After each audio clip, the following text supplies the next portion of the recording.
Indonesia bukan hanya sekedar sebuah negara, ini adalah gugusan lebih dari 17.000 pulau yang membentang di garis khatulistiwa.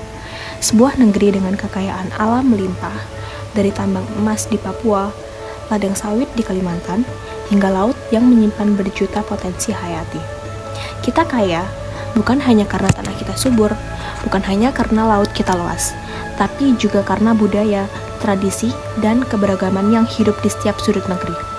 Dan dari kekayaan itu, lahirlah sesuatu yang luar biasa, yaitu kuliner tradisional Indonesia. Setiap daerah punya cerita, setiap rasa punya asal-usul, dari rendang yang mewakili filosofi sabar dan proses, hingga papeda yang melambangkan ikatan komunitas di timur Indonesia. Kuliner bukan sekedar makanan, ia adalah warisan, ia adalah identitas, ia adalah kekayaan yang tak ternilai yang harus kita lestarikan dan banggakan. Dari Sabang sampai Merauke, setiap daerah punya rasa yang tak terlupakan. Dan ketika kita melangkah ke tanah Banyumas, kita menemukan satu cita rasa yang unik dan legendaris, yaitu getuk goreng.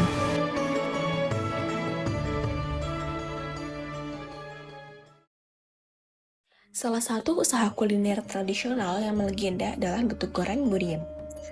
Didirikan pada tahun 1912 oleh Badiem. Usaha ini bermula dari produksi getuk basah yang kemudian berkembang menjadi getuk goreng, sebuah inovasi kuliner yang kini menjadi ikon daerah. Nama saya Inayati Moya dari mahasiswa Pendidikan Bahasa Inggris Fakultas Ilmu Budaya Universitas Jenderal Sudirman. Jadi saya di sini ingin mewawancarakan soal apa aja sih teknologi tradisional yang dipakai di sini. Sebelumnya, Mas boleh perkenalan dulu. Saya Cahaya Purnomo selaku pada beliau 2002 pengajar marketing.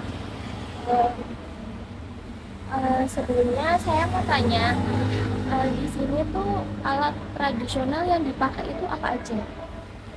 Kalau alat tradisional untuk alat-alat bahannya itu ada lumpang yang utama wajib ya Mbak, ada lumpang, alu. Ini nama Jawanya ya Mbak, nama Jawanya Kak. Ada lumpang, alu, sama dandang. Kalau dari segi pembuatan itu masih menggunakan alat tradisional ya? Iya, harus pakai tradisional semua. Kalau dari segi pemilihan bahan-bahannya itu ada perbedaan nggak dari maksudnya kayak bentuk-bentuk yang lain gitu? Insya Allah sih ada semuanya, pasti setiap dapur kan beda kualitas, beda bahan. Kita emang dari dulu bahan-bahannya turun-temurun dari almarhum. Kalau karena kan kita masa pakai teknologi tradisional ini, nah itu cara buat merawat kayak alu umbunya itu gimana? Yang penting sering-sering dicuci kalau udah dipakai sih. Hmm, Kalau menurut Mas tuh dari bentuk-bentuk yang lain itu ada nggak sih kayak satu perbedaan yang benar-benar di bentuk lain tuh nggak ada selain di sini gitu? Mungkin untuk saat ini semuanya masih sama ya, tapi yang masih mempertahankan kualitas tradisional kayaknya cuma beberapa ya. Pak. Sekarang udah mengedepankan teknologi mesin yang pakai giling. Tapi untuk tradisional tenaga manusia itu cuma beberapa bentuk pilihan.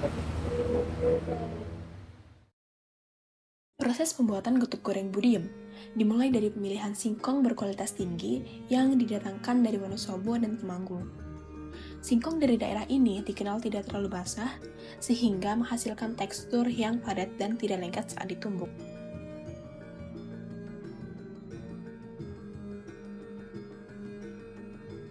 Kemudian, singkong ditumbuk menggunakan lumpang kayu, alat tradisional yang telah digunakan sejak zaman Mbah Diem.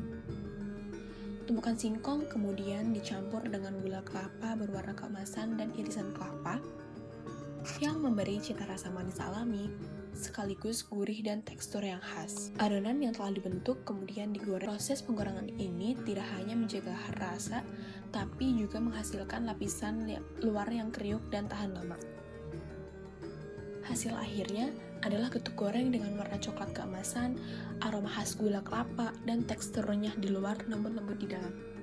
Ciri khas yang hanya dimiliki oleh getuk goreng Budiem. Dari proses hingga pengemasan, getuk goreng Budiem mencerminkan berbagai nilai lokal masyarakat Banyumas. Nilai gotong royong dan kekeluargaan tercermin dari pelibatan keluarga dan warga sekitar dalam produksi. Nilai keaslian dan konsistensi budaya juga ditunjukkan melalui keputusan mereka mempertahankan penggunaan besek bambu sebagai kemasan utama, bukan kardus, demi menjaga kualitas dan identitas produk.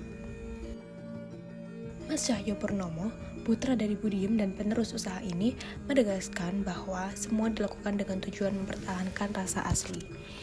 Ia menyebut bahwa banyak pihak ingin menjadi reseller, namun pihaknya tetap selektif karena ingin menjaga kualitas. Menurut beliau, menjaga kepercayaan masyarakat dan melestarikan warisan dari Mbah Diem lebih penting daripada sekedar memperluas pasar.